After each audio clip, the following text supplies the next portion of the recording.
How to do Bubbles text effect in DaVinci Resolve. Right-click in the media pool and select New Fusion Composition. Double-click on the composition to open it on the Fusion page. Open up Effects panel, expand Templates, expand Fusion, and click on Particles. Drag Bubbles or Bubbles 3D tool into composition. Hold down the middle mouse button and drag to move around in the composition.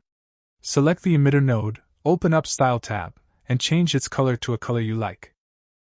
To change the smaller bubble's color, select Spawn node, and from Style tab change the color. Now we have this nice animation, which you can go back to the edit page and use it. Also, you can put it inside a text, drag a text node, and connect it to render a 3D node.